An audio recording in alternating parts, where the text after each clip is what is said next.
Para saan ba ang AMPO at anong ibig sabihin nito? At bakit sa France, ikaw ang mismo kang kailangan mag-update at hindi ang employer? Yan ang pag-uusapan natin ngayon. Kung interesado ka, panoorin mo tong video na to, tapusin mo hanggang dulo. Ako nga pala si Jose Labier at isa akong OFW na naka-base dito sa Paris, France. Tara, simulan na natin.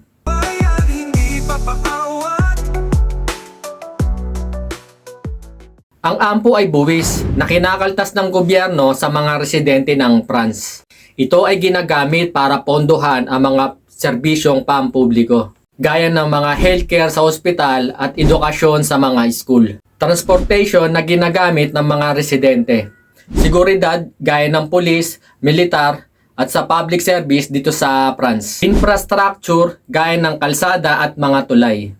Ito ay rektang kinakaltas sa mga empleyado, freelancer at doon sa may mga business. May iba't ibang uri ng AMPO o tax na kinakaltas sa mga residente. Ito ay gaya ng income tax na automatic na kinakaltas sa mga empleyado at VAT na nakapaloob sa mga presyo ng bilihin gaya ng mga binibili natin sa mga grocery at kahit anong mga bagay na binibenta. At mga property gaya ng mga building, establishment na ginagawang mga negosyo.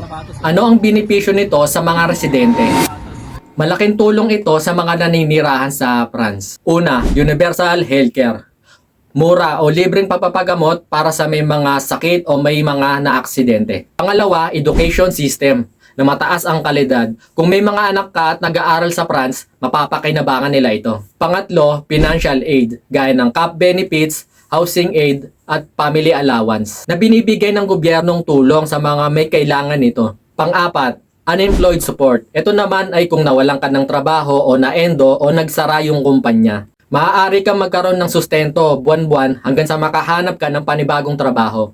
Biruin mo, kahit wala kang trabaho, makakatanggap ka ng sahod na galing sa gobyerno buwan-buwan. Panglima, retirement pension. Pag dumating sa araw na ayaw mo na magtrabaho o hindi mo na kaya, maaari ka makatanggap ng sustento every month at ito ay pang lifetime na. Pang-anim, maayos na infrastructure gaya ng public transport na ginagamit, halimbawa, train, bus, at mga kalsada dito sa France. At higit sa lahat, yung public service dito sa France, ibang klase. Priority talaga nila dito yung mga residente dahil dito sa France, napaka-importante ng human rights. Ibig sabihin, dyan lahat na pupunta yung mga tax na kinakaltas sa mga residente. Kahit OFW ka o immigrant, basta naninirahan ka sa France at kumikita, obligado ka magbayad ng tax. Bakit nga ba kailangan i-update yearly ang tax? At bakit hindi ang employer ang gumawa nito? Iba ito kung ikukumpara sa Pilipinas, kung paano binabayaran ang tax. Kasi karamihan sa atin, yung mga employer mismo ang nag-aasikaso nito o yung mga kumpanya. Kaya sa ating mga empleyado, sila na ang bahala. Dito naman sa France, iba.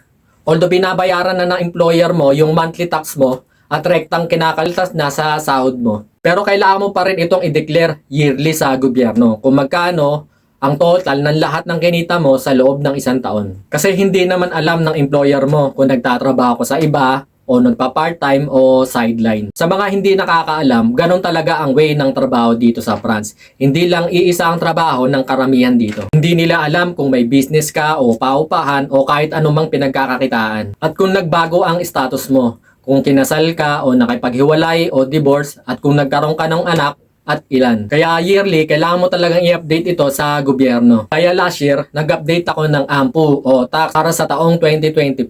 Sinubukan kong i-declare yung anak ko, pero hindi pwede. Kailangan nasa France na ito at kasama ko naninirahan dito. Kwento ko lang, no?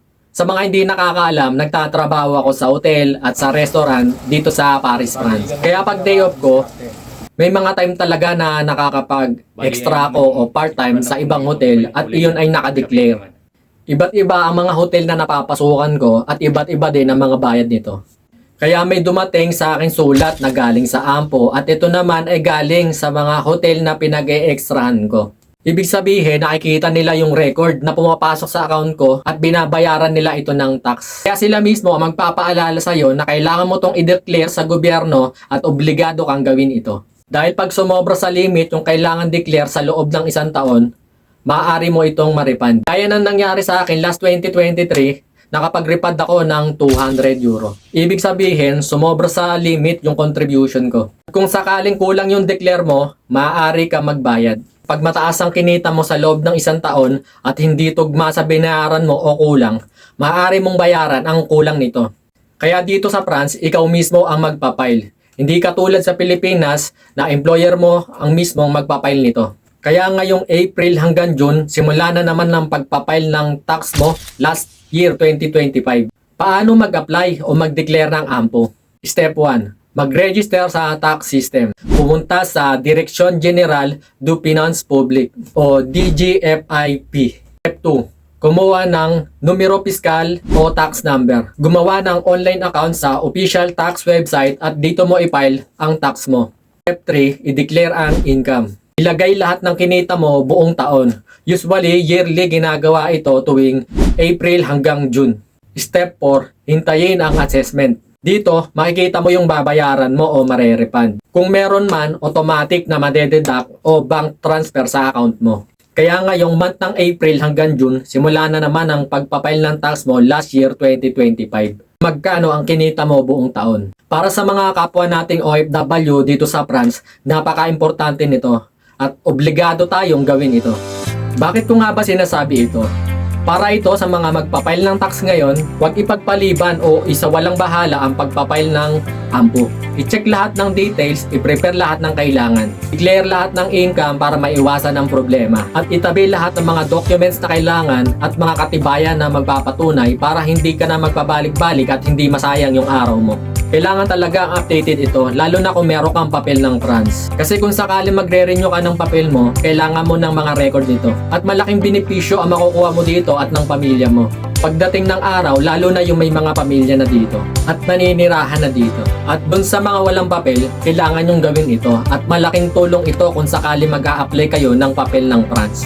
Dahil dito makikita na may record kayo at legal na nagbabayad ng tax. At may chance na ma-aproban ito dahil dito. Ito ay mandatory para sa lahat ng naninirahan sa France. Kung nagustuhan nyo tong video na to, marami na akong ginawa dito sa channel na to. Bali hanggang dito na lang. Kung nakatulong ang video na to at may napulot kayo sa mga sinabi ko, baka pwedeng paki-like at subscribe nyo na rin para pagsuporta sa mga susunod na video na gagawin ko pa. At salamat na rin sa pagtapos ng video na to dahil naniniwala ako na ang taong may pangarap hindi magpapaawat. Kaya hanggang sa susunod ulit. Salamat. Kabayan, hindi